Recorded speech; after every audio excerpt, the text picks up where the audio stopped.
पाकिस्तान का एक बयान सामने आया बिलावल का, जिसको लेकर देश भर में धरना प्रदर्शन लगातार जारी हैं। उसको लेकर आज राज्यसभा में भी इस पे सवाल उठाया गया था, लेकिन आम आदमी पार्टी के जो संजय सिंह हैं उन्होंने एक राज्यसभा में नोटिस जारी किया है कि 267 के तहत इस पे चर्चा होनी चाहिए। इसकी जो मांग है इस पे बहुत सारी बातें कही हैं अपने नोटिस में, और भी ये कहा है कि पिछली एक वर्षों में लगभग 60% चीनी आयात देश में बढ़ा है। जिस पर बात करने के लिए हम मंत्री लालजी निर्मल जी से बात करेंगे और उनसे जानेंगे विस्तार में कि किस प्रकार से इस पे चर्चा होनी चाहिए या नहीं होनी चाहिए, जो क्योंकि इस पे बहुत बड़े स्तर पे जो धरना प्रदर्शन हो रहा है। सर, किस प्रकार से देखते हैं धरना प्रदर्शन हो रहा है, बिलावल का जो बयान आया है पाकिस्तान को लेके, तो क्योंकि अन्य जो विपक्ष है चाहे वो संजय सिंह हो राज्यसभा में इस पे आह्वान उठाई, किस प्रकार से आप देखते हैं? देखिए, पाकिस्तान के विदेश मंत्री बिलावल भुट्टो ने यशस्वी प्रधानमंत्री नरेंद्र मोदी जी के परिप्रेक्ष्य में जो बयान दिया है वो नितांत आपत्तिजनक है। इसकी न केवल भारतवर्ष में बल्कि पूरी दुनिया में आलोचना हो रही है।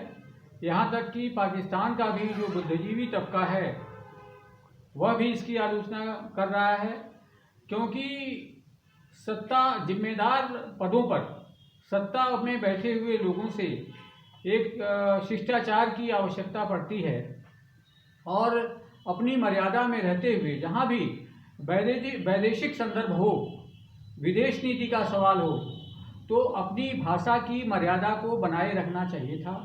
लेकिन बिलावल भुट्टो ने सार्वजनिक मंच से जो बयान दिया है उसकी जितनी निंदा की जाए वो कम है। बिलावल भुट्टो को पहले अपने देश और अपने घर को देखना चाहिए। उनके यहाँ इतनी आतंकवादी गतिविधियां हैं पाकिस्तान में, कभी उस पर बिलावल भुट्टो का मुंह नहीं खुला। बिलावल भुट्टो की माँ को सरेआम प्रधानमंत्री रहते आतंकवादियों ने बम से उड़ा दिया था। वहाँ की तानाशाही हुकूमत ने उनके नाना जुल्फिकार अली भुट्टो को सार्वजनिक रूप से फांसी पे लटका दिया था। और पाकिस्तान का तो इतिहास रहा है, उसने बांग्लादेश में 1971 के दौर में कोई महिला नहीं बची।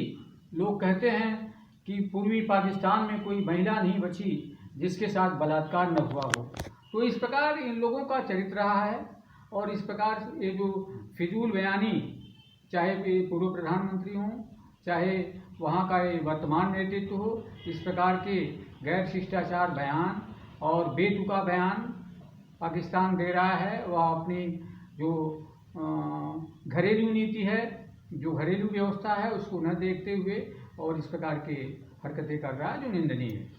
एक और भी चर्चा में चल रहा है, जिस प्रकार से भारतीय सेना ने चाइना पे एक वीडियो आया था, चाइना के जवानों को मार के भगाया था, उस पर भी विपक्ष कह रहा है कि इस पे जवानों ने बहुत सारा काम किया। ठीक है, हमेशा हमारे भारतीय जो सेना रही है हमेशा सब अलग देशों को पिछाड़ते हुए आई है, खदेड़ते हुए आई है अपनी सीमा पे, तो उसको लेकर भी विपक्ष कह रहा है कि इस पर भी जांच होनी चाहिए। इसके पहले और भी तमाम एक स्ट्राइक हुई थी, उस पर भी जांच को लेकर तमाम चीज़ें कही।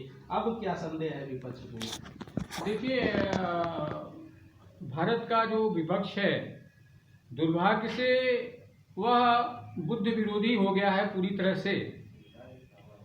जो वीडियो वायरल हो रहा है, जो कि पूरा देश देख रहा है, उसमें साफ साफ दिखाई पड़ रहा है कि चीनी सेनाओं को भारत की सेना खदेड़ते हुए दिख रही है।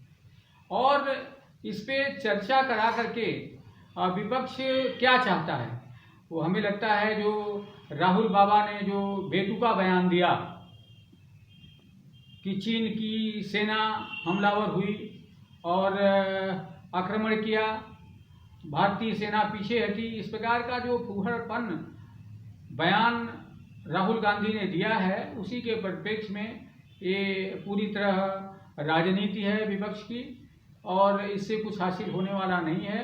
देखिए, हमारे रक्षा मंत्री राजनाथ सिंह का साफ साफ बयान आया है कि हम सीमा तक सड़क बनाने जा रहे हैं। हम अपनी सीमाओं की सुरक्षा करेंगे और यह 1962 का भारत नहीं है, यह नरेंद्र मोदी का भारत है, यह रक्षा मंत्री राजनाथ सिंह का भारत है, यह योगी आदित्यनाथ का भारत है। इसमें चीन को कोई दाल गलने वाली नहीं है और चीन कभी भी कोई हरकत करेगा तो शिकस्त खाएगा। तो ये थे हमारे साथ मंत्री लालजी निर्मल जी, जिन पर कई सारी बातों को लेकर चर्चा हुई, चाहे वो बिलावल भुट्टो का बयान हो, चाहे चाइना भारत पे जो एक बहस छिड़ी थी, तो उसको लेके भारतीय सेना ने जिस प्रकार से चीनी सेना को खदेड़ने का काम किया, उस पर तमाम चर्चा हुई। विजय सर्विस के साथ Pawan Kumar, AB news, state head, Lucknow.